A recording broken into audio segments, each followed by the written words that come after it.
Hi friends. నేను ఈరోజు టమాటా పచ్చడి చేయబోతున్నాను.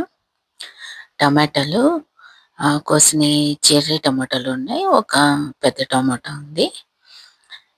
దాంట్లో కొంచెం కొత్తిమీరేసేసి పచ్చడి చేసేద్దాం అని చెప్పేసి ఈరోజు పచ్చడి చేస్తున్నాను. 4 పచ్చిమిరపకాయలు, 4 వెల్లుల్లి రెబ్బలు, కొంచెం కరివేపాకు తీసుకున్నాను.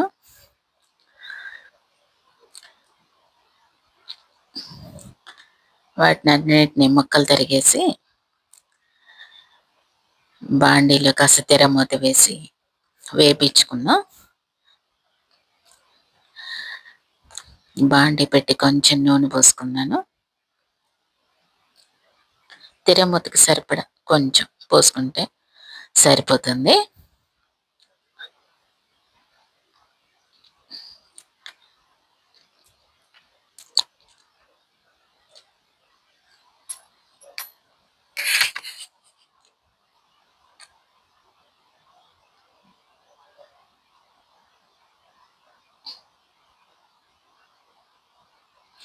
నూనె కాగాక కొంచెం ధనియాలు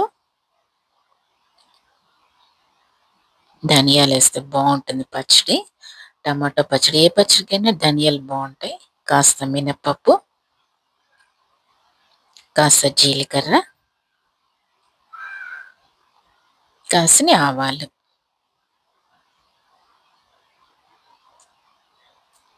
4 మెంతి గింజలు, ఊరికి కొంచెం మరీ ఎక్కువ వేస్తే చేదు వస్తుంది. అక్కడి వరకు వేసేసి కాసేపు తిరగమూత వేగనిద్దాం.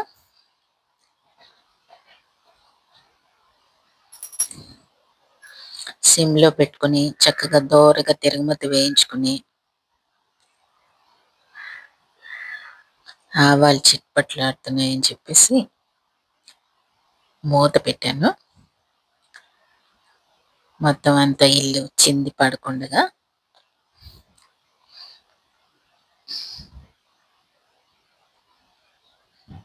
తిరగమూత బాగా వేగింది. ఇప్పుడు ఏం చేద్దామంటే తరిగి పెట్టుకున్నవన్నీ వేసేసేద్దాం.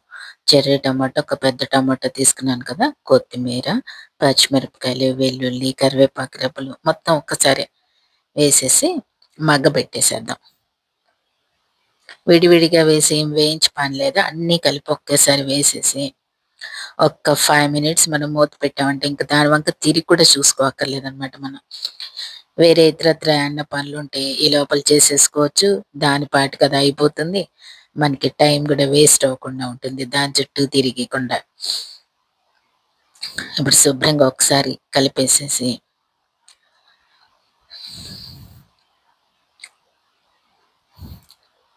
ఒక్క తడవే ఉప్పు, పసుపు కూడా వేసేసుకుందాం. కాస్త రుచికి సరిపడా ఉప్పు,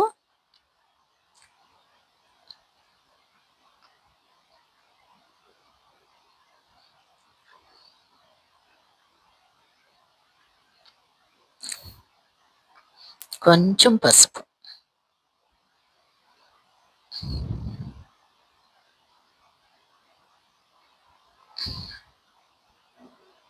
తర్వాత కొంచెం ఇంగువ.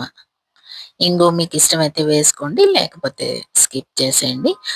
కానీ ఇంగువ వేస్తే కనుక మంచి రుచి వస్తుంది. కొంచెం వేసుకోవాలి, మరీ ఎక్కువ వేస్తే చేదు వస్తుంది. కొంచెం ఇంగువ వేసేసామా, ఇప్పుడు కొంచెం చింతపండు కూడా వేసేద్దాం. టమాటాలు ఆల్రెడీ చెర్రీ టమాటాలు కాస్త పులుపు ఉంటాయి. కానీ టమాటా పచ్చడి తింటున్నప్పుడు కొంచెం పుల్ల పుల్లగా తగిలితే ఇంకో కొంచెం బాగుంటుంది ఆ కారానికి. కొంచెం చింతపండు వేసేసి ఇంకంతే ఒక్కసారి అలా కలిపేసి మూత పెట్టేసి మగ్గించుదాం.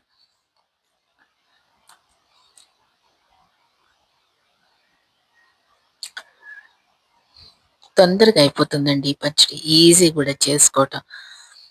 మీకు దాని పేరేంటి, కొత్తిమీర లేకపోయినా కూడా పర్వాలేదు, బాగానే ఉంటుంది. జస్ట్ టమాటాలు, పచ్చిమిరపకాయలు, కొంచెం ధనియాలు వేసి వేయించేసుకుని పచ్చడి తిప్పుకున్నారంటే చక్కగా ఉంటుంది. అన్నంలో నెయ్యి వేసుకుని తింటే. మధ్యలో ఒకసారి తిప్పుకుందాం పచ్చడి.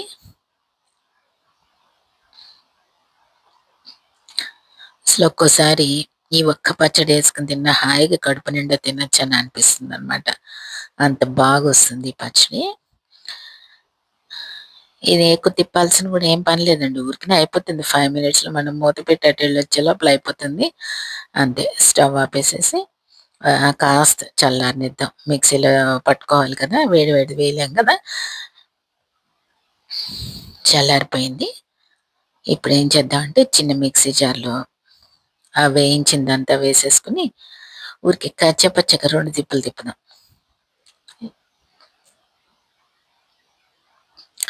జాగ్రత్తగా మిక్సీ జార్‌లో వేసేసుకున్నాను.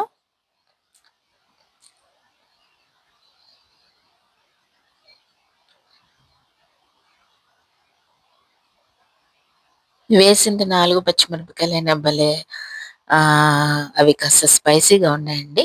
మీరంత కారం అక్కర్లేదనుకుంటే మీ కారానికి సరిపడా వేసుకోండి. మీకు కొంచెం రోటి పచ్చడి అంటే ఎలాగైనా ఘాటు, కారం ఉండాలి కదండీ! అప్పుడే భలే టేస్టీగా ఉంటుంది. తినేటప్పుడు మజా మజాగా వేసేసుకున్నాను జార్‌లో.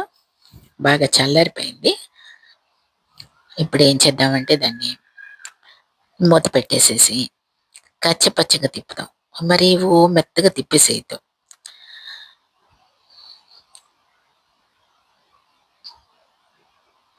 ఊరికే జార్ పెట్టేసి ఊరికే అలా తిప్పామా లేదా అన్నట్టే 2 సార్లు బర్ మనిపిస్తే చాలు. కచ్చాపచ్చాగా అలా చేసిన పచ్చడైతే మనం రోట్లో చేసుకున్న ఫీలు, ఆ టేస్టు, ఆ టెక్స్చరు అన్నీ వస్తాయన్నమాట. అదే ఇలా పెట్టి గమ్మున అని పెట్టి తిప్పేసామనుకోండి, అది పేస్ట్ అయ్యి ఊరుకుంటుంది. పచ్చడల్లే ఉండదు. అలా కచ్చాపచ్చాగా తిప్పుకుంటేనే బావుంటాయి. ఇంక దీంట్లోకి తిరగమోత్త అది కూడా ఏం అక్కర్లేదండి. డైరెక్ట్ బౌల్‌లోకి తీసేసుకోవటమే. ఎందుకంటే కచ్చాపచ్చాగానే తిప్పాం కదా! ఇంకా ఆవాలు, ఆ మినపప్పు అలా కాస్త పలుకులు పలుకులుగా అలా ఉంటుంది. సరిపోతుంది. ఇంకేం వేయక్కర్లా. జస్ట్ అవి వేయించామా, మిక్సీ జార్‌లో చల్లారాక తిప్పామా, కచ్చాపచ్చాగా తీసామా, అంతే హాయిగా అన్నం పెట్టుకొని, నెయ్యేసుకొని, పచ్చడేసుకొని హాయిగా తినేసేయొచ్చనమాట. ఇదేనండి ఈరోజు టమాటా రోటి పచ్చడి. మీకు నచ్చిందని అనుకుంటున్నాను.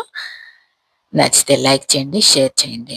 ఇలాంటి మరిన్ని వీడియోస్ కోసం నా ఛానెల్‌ని సబ్స్క్రైబ్ చేసుకోండి. టమాటా పచ్చడి రెడీ.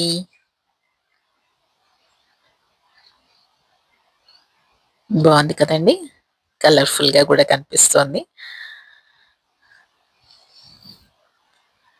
ఓకేనండి. ఉంటాను మరి. Thank you very much. Bye bye.